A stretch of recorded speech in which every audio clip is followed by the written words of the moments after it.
I'd lived with the family dogs. I'd lived outside. I had froze in my underwear in a cellar with no blankets. I didn't know how to be a human. Is it true that your mother had fed you to paedophiles in the neighbourhood? My brother, the younger sibling underneath me, he raped me for forcing me to do oral sex on her. And at 10 years old, I had no idea what that was. I was a broken child. I wanted to die. When you look at that little black and white picture of you as a little boy and that little smiling face, if you could go back in time, what would you tell him? When you became a dad, how did you know to be a dad?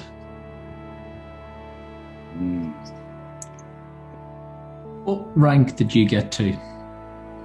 Command Sergeant Major, which is the highest rank. I wasn't stupid like my mother said I was. I wasn't a killer like my mom said I was.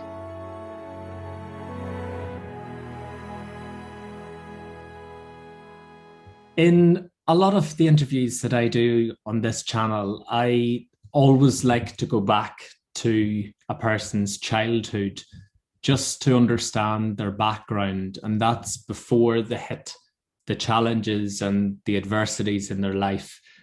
But for you, your story is quite unique in that it really does start from the moment that you were born.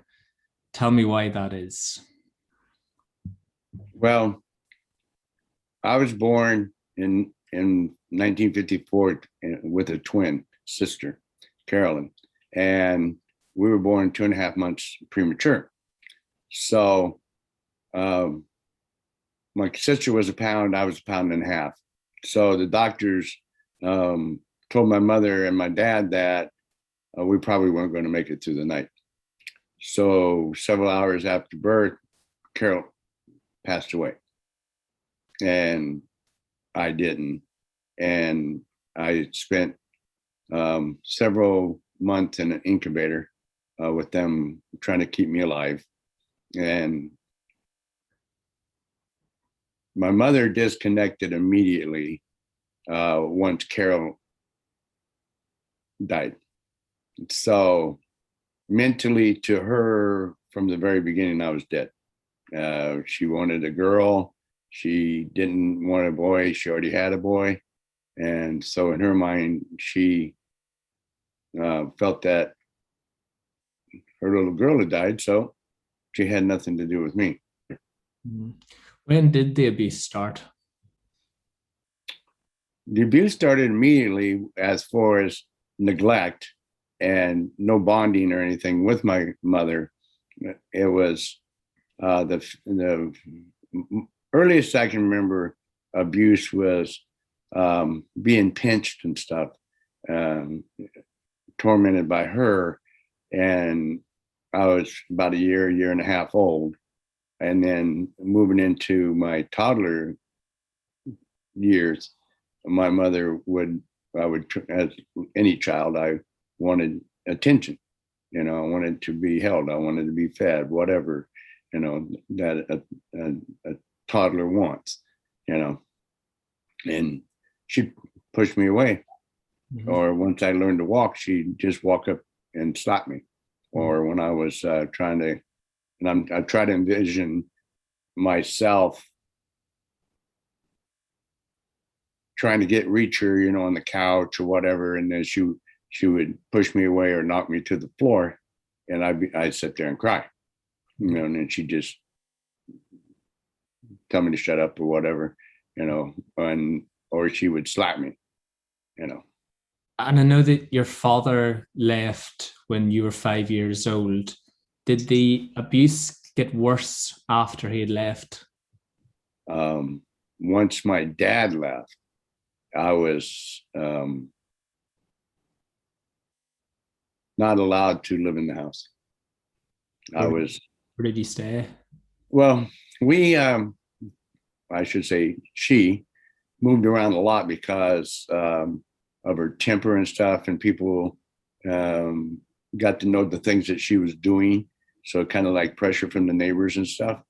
And so she would move around, or if her family got too aggressive with her, trying to protect me or my brothers, then she would just move out of the area. So we lived in 5 or 6 different places. But initially, it was in an orchard in Selah, Washington, that had a screened-in porch, in which the screens were all knocked out. And there's a mattress in the corner, and that I was made to sleep outside in the cesspools, and there were open pits where waste from the house went in, just like nowadays is, but it's enclosed. And they had these boards over the top, but the boards were all broken and stuff. And the rats would come out, and they would crawl all over me in my bed at night. And so I wasn't allowed to go in the house. And my bed, my mattress and stuff was rotten. It was full of maggots and stuff. So that was the first place that she made me stay. Mm-hmm. Did she feed you? No. If she allowed, I wasn't allowed to eat with my brothers. I wasn't allowed to be anywhere around my siblings. I wasn't allowed to watch TV or any of those things. I was restricted depending on the home. If she let me in, she made me sit in a corner and stuff, because in some neighbors areas that she lived, the neighbors would cause problems if they see me living outside. Mm-hmm. So she got to where she made me sit in a corner.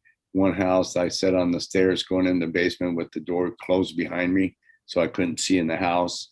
So she wouldn't let me eat with family.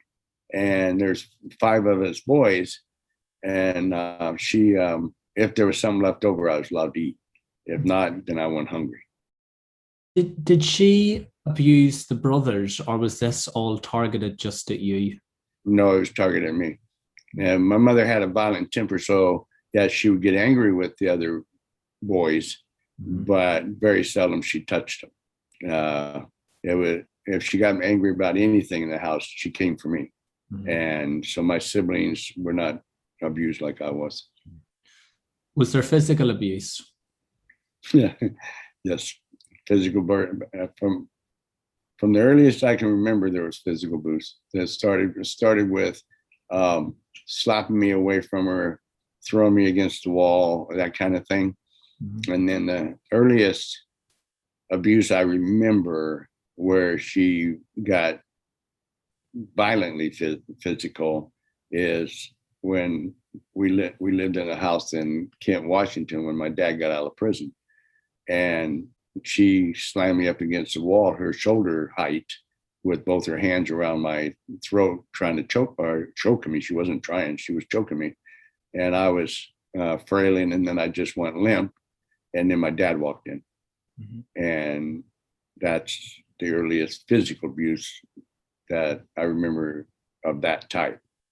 But she was violent with me from probably the period when my father left, when my dad walked out the door.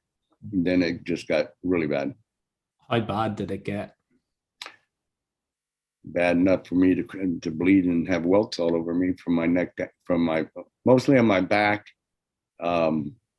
And of course I can't see my back, but my wife is taking pictures and stuff, so I see the scars. And the older I get, the more they show. Mostly my back, my butt, and the back of my legs. And she would, whatever she could get her hands on, a cord, a hanger, a wire hanger. Was it ever sexual? Yes. What my mother used to do, because my mother lost her daughter, my sister, and I call her Carol Lynn because that was her middle name. Mm-hmm. When my mother lost Carol Lynn, she would dress me up in girls' clothes. And then she would parade me around in front of her girlfriends, and they always thought it was funny, and they would tease me. And I'm a boy, you know. Somewhere along the line, I from my dad or my uncles, I picked up that boys are supposed to be tough, you know. And here she's parading me around in a girl's dress and all the clothes that go with it and shoes. And her friends and her would taunt me. So she would do those kind of things, or she would take. I had two siblings that are 6 years my junior, or 6 and 7 years my junior. And so when they were infants, she would take their diapers and soiled, and she would wrap it around my head and make me wear it. And then, or in those days, cloth diapers would be rinsed, and then she would throw them in the tub until she washed. Well, she made me sleep. She would make me go and lay down in the tub among all the dirty clothing and the diapers. So, but what they would do would, my mother's friends and her she would parade me around naked too, in the living room where they were drinking or doing their thing. And she would call me and tell me to take my clothes off. And then they would probe my lower body and twist my genitals until I cried. You know, a couple of times I remember I passed out, you know. So, and because she always told me, I'm going to make a girl out of you. I'm going to break them off. And after the first couple of times, I believed her. Mm-hmm. I thought she was just going to twist my testicles off, and that would be it. I didn't know she couldn't do that, but you know. And then my brother, the younger sibling underneath me, he raped me and molested me, which I'll get in further when we talk about the neighbors. So that's where the incest comes from. How old were you at that time? 10 years old. Mm-hmm. And that went on for a year and a half. Was this encouraged by your mother? Yes. My mother, I had a brother, Robert, and Robert's the only sibling that I have been in full contact with until he passed. Once I retired from the military, I found out where Robert was, and he was in a nursing home. And of course, he's living on state assistance. So I insisted on that I help him financially. And his financial needs weren't anything big. Mm-hmm. But Robert was mentally handicapped, but he had the mentality of a 7-year-old, never went higher. And he would grab me and hold me, and while my younger brother beat on me. So she encouraged them to watch me. If I did something wrong, if I moved out of the corner, or if I looked out the window to watch the birds or whatever from the floor, they would drag me out and whip on me or drag me to my mother. And as you said, that was within the family home, but yes, there was also abuse outside of it. And is it true that your mother had fed you to paedophiles in the neighborhood? Yes. There's a neighbor lady in a place called Maple Valley that saw my mother chain me to a tree. And so she was kind of like convinced her that she had work around her house, and that I could help her in her house, and she would pay me. Mm-hmm. But she didn't pay me, she paid my mother. And it was silly stuff because I'm 10 years old. I'm 75 pounds. I'm way underweight for my age. And part of that was because I was a preemie. You know, it would take me into my adulthood until my body matured a little bit anyway. So it was really silly stuff. Like she was painting. So she wanted me to paint as high as I could, and she'd paint, you know, above that. Well, it got to where she'd rub against me or she would grab me from behind and that kind of thing. And then that led into, oh, I'm lactating, the baby's not eating enough. I need you to help me here. So she made me do that. And then it turned into a sexual thing of her forcing me to do oral sex on her. And at 10 years old, I had no idea what that was. You know, all I knew was it scared the tar out of me, you know, and that I couldn't breathe. And then, so that was the first sexual abuse outside my mother's home. Tell me about Dick and Hank, the neighbours. Two guys moved into a house that was for sale directly next door to us. And one of them was a railroad engineer who had gotten in an accident and had severe damage to his buttocks. And then his partner was Hank, which we didn't know anything about homosexuality or anything like that. And he started hanging out at our house. My mother never let me go to family or like go get hamburgers or anything. She would always leave me somewhere, and because I wasn't allowed to have anything special. And then so Hank started watching me, and it was just, you know, basic stuff at first. It was like, oh, I could watch cartoons. He'd turn the TV on. When they ate, he'd feed me, that kind of thing. So basically, he was grooming me. Hank came over and walked me over to their house. And I remember Dick was fighting with him and telling him, you behave yourself, keep your hands to yourself. This child has been hurt enough. That was the day that Hank threw me against the wall and beat me, and he raped me. One of several rapes that would happen over probably a 6-month period.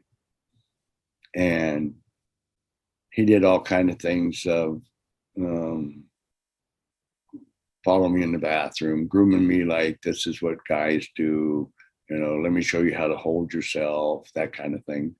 And it digressed to him wanting me to hold him and stuff. And if I fought, I just got a beating, and he did what he wanted, you know. So yeah, my mom fed me to him. She knew who he was and what he was. Was there any adults in your life that you could tell at that stage? No. Everybody, this is an iconic part of my healing process, is I never understood how my aunt and uncles and my grandparents knew this. They talked about it openly. They talked about it openly if we were at their house. Yeah, it was in the contents of the way you treat that boy, or you should be ashamed of yourself, or whatever. Well, as soon as my mother, because I have another word for that I was trying not to use, she'd explode. They were all afraid of her. Let's talk about Briscoe's Boys Home, because you were 12 when you went there. How did Yes. how did that come around? My mother had taken me to one of my aunt's house, one of her sisters. And she had girls that one was my age, one was like 1 or 2 years younger than me. Well, I had been sexually molested and raped and knew more about sex than any 10, 12-year-old should know. So we were playing house.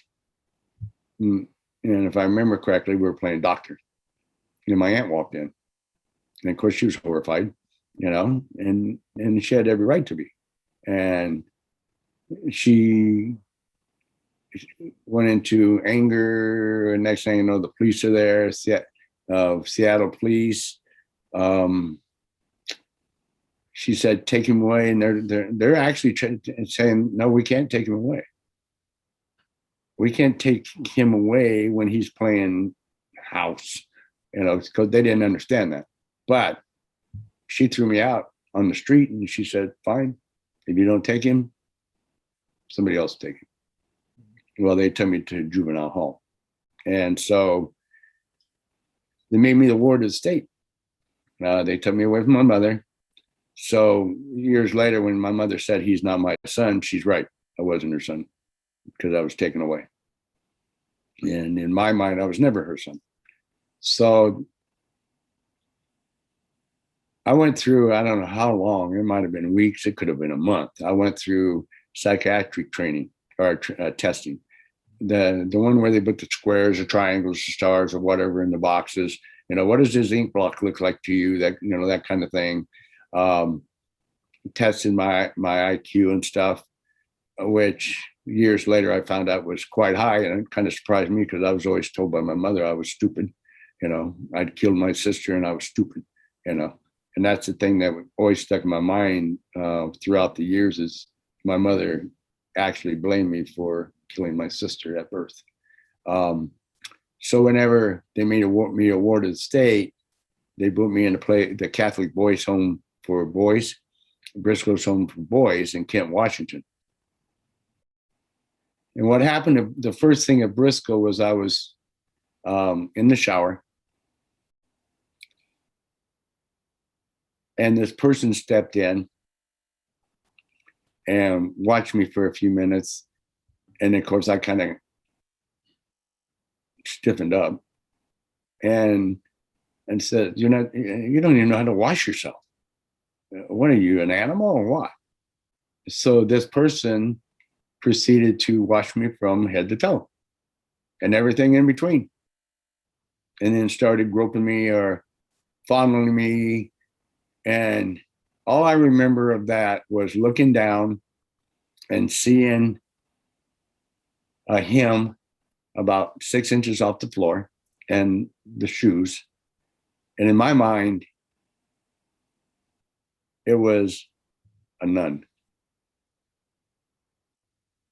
And I have to control myself a little bit here. In my mind, that absolutely had to be a female, but it wasn't. It was male. So I had went from all the violence from the day I was born until I was 12 years old, and the judge promised me that I would be safe. And I wasn't safe. How often were you abused at Briscoe? Every day, in some form. You had been abused by your mum, your brothers, your neighbours, by this stage, by people in Briscoe, by various adults in your life. Did you find it hard to trust anyone? Yes, I still have. I don't know if I want to say trust issues, but I am always on alert. My wife says I see everything, and I do, because I was conditioned to be that. I see everybody around me. What was your mind like at that time? Give us an insight into how you viewed the world. I hated it. I feared everybody. I had no trust. Nobody could touch me. You couldn't come up and touch me in any way. You couldn't. And if you came up behind me, I would be turning around and I'd be fighting. For years, I was that way. I was a broken child. I wanted to die. I'd had enough pain. I wanted to die. And that's when I set my mind to finding a way to die. I'd had enough. Everybody that I had ever known in my life had betrayed me. Everybody. There was nobody that could reach me. I was angry. I was a mean kid. I took my action and anger and pain out on anybody in front of me. By the time I left Briscoe, it was nobody's ever going to touch me again. Nobody, you know. And I made sure of that, you know, because, you know, kids will be kids. And I was bullied from kindergarten up. So when I came out of Briscoe, I knew I could fight. I got a notice from the U.S. military that my draft number was coming up, and they kind of gave you a warning, you know. And so this is like February, but it wasn't for that year. It was for the following year. On my birthday, my draft number would come up. So I started checking stuff out. And I'm like, so I went to talk to the Army recruiter, and I joined the Army in August of '72. Well, I joined the Army to die. That was my sole function in life. I joined the Army to die. What does that mean? It means that I had tried to commit suicide more times than I could count. I failed every time. I didn't have the guts to do some of it. But in my mind, every time I failed, then I'd be more angry. And then Vietnam we're still at war in Vietnam. So in my mind, I joined the Army and they'll send me to Vietnam. I can get in a gunfight in Vietnam and I can die. That'll be all over. And that's why I joined the Army. But that's sole intention. Did your anger issues continue when you were in the Army? Not for long. Why? Yes. But I learned to hide that anger. Mm-hmm. I learned to adjust my attitude.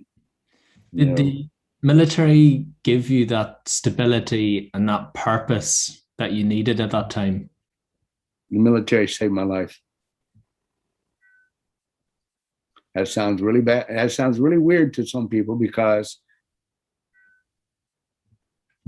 many, many people die in the military because of what we do or what we did. But as you said, it gave me the structure. It gave me the brotherhood. It gave me a family I never had. Now, I still didn't trust people, but it gave me a freedom that I had never known before. What rank did you get to? Command Sergeant Major, which is the highest rank. I think your guys are regimental sergeant majors. Mm-hmm. And did you find that the more that you pulled yourself up the ranks, the more you pushed the emotions and the past down? Yes, but the emotions and stuff were still laying underneath the skin. Mm-hmm. They were just under the surface. So as I got up to the two highest ranks, which is first sergeant and command sergeant major for me, as a first sergeant, something clicked in my mind. And I says, I'm done. I cannot let this anger control my life like it has for so many years. So I got tired of the anger. So I went to see a psychologist and at the hospital, and we sat down, here I am, this command sergeant major, and he's like, what can I do for you? And I told him about things and stuff. He goes, well, you hit the highest rank. I don't think you have severe problems. So I told him about what was happening. I was my flash anger.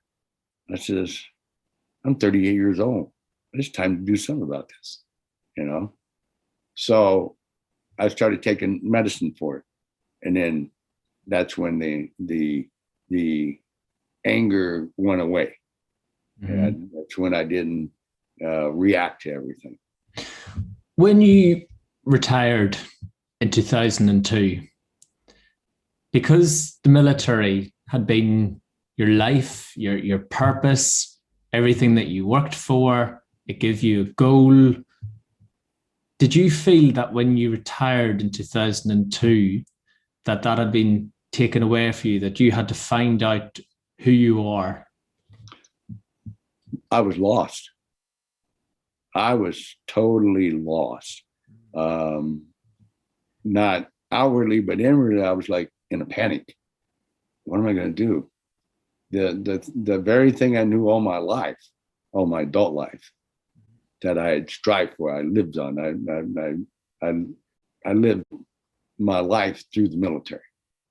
So when I came out of the military, it hit me like a ton of bricks. Oh my God. What work have you done on yourself to get where you are today in your healing? Everything. And that may sound crass, if you will, but a child that has no structure, or a child that is abused in any way, and especially emotionally, physically, or sexually, their development stops right there, mentally. I had to teach myself to be a human being. I'd lived with the family dogs. I'd lived outside. I had froze in my underwear in a cellar with no blankets.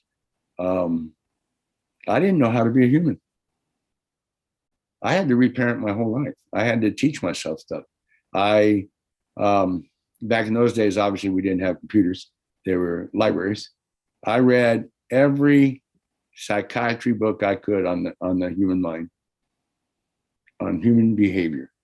I took psychology, studied psychology and criminology. I didn't do it because I'm going to use it. I do now in my advocacy. I did it because I wanted to understand my own mind. So that's when I knew I wasn't stupid like my mother said I was. I wasn't a killer like my mom said I was. In the Army, I found out I wasn't worthless. My whole life, I've been told I was worthless. Everybody that ever raped me, everybody that ever molested me, and every day in my mother's house, I was less than a human being. My mother told me many times, I value the dog more than I do you. So that's how I got to where I was helping myself. You clearly didn't have any role models in your life of how to be a parent. Oh, no. When you became a dad, how did you know to be a dad? The very first thing was total fear. I'm holding my first daughter in my hands at the hospital, and I'm looking at her, and I'm so scared that I'm going to be my mother. I didn't know how to treat this little thing. Mm-hmm. But I learned to be a father by watching other fathers before I had kids.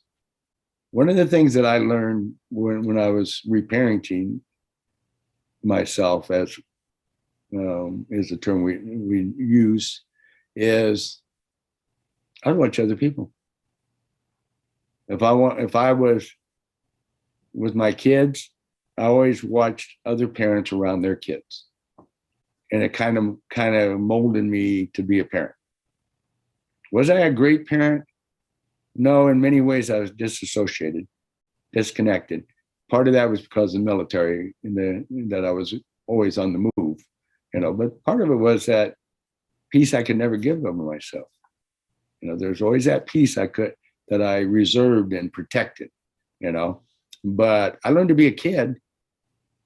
Now, remember, I said you have to reparent yourself, and you have to go back. And I learned this from a psychiatrist who was a very good friend of mine when we were both studying a couple classes, and he'd been a psychiatrist for a while, but he was just doing additional study, and he and this female psychologist and I were talking. And so they were talking about, when did abuse happen? When did this happen? Blah, blah, blah. He said, do you know every time that you were to move on to one stage, you stopped at this stage because you were being abused? So I had to work through the infantile stage in my mind. I had to work through the toddler stage. Every stage a child goes through, I had to go back and deal with the issues. I had to clear that plate, if you will, in order to move forward. Mm-hmm. Now that you've moved forward, when you look at that little black and white picture of you as a little boy and that little smiling face, if you could go back in time, what would you tell him? It's not your fault. You didn't do anything wrong. I've already went back in time and told him. Mm-hmm.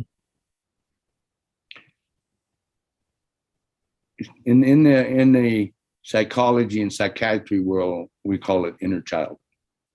It's that part of personality that survivors split themselves. One part that dealt with all the abuse and survived it, while protecting your inner child, in which I call my spirit or my soul. That was never taken away from me. I always had that fire in there that to fight, to live. So I have worked with my inner child for many years. It's kind of funny because I let him out. It took me a long time to let him out in the world. And it's not like I run around like a kid or anything, but I taught myself to be playful, to be, to enjoy joy. Can you find joy in life now? When you get up in the morning, whatever the day holds, you may not control it. And at my age, that's even more. We're renovating our kitchen. I can go in and take out an old sink, which we did, and then I'm wore out after I take out all the plumbing and stuff, which took 3 or 4 hours. I'm drained. Well, that's tough for me, but then I have to accept. That's how it is. Tomorrow we put the sink in, the new sink, right? you don't control anything in life unless it's yourself. You know, I can't make somebody happy. They make themselves happy. Hopefully I may be the reason they're happy, but I can't control that. So I had to teach myself to live, to accept life for what it is, and to accept the spiritual education and spiritual things that's happened to me in my life. Thank you for choosing life. Thank you. Appreciate it. Thank you.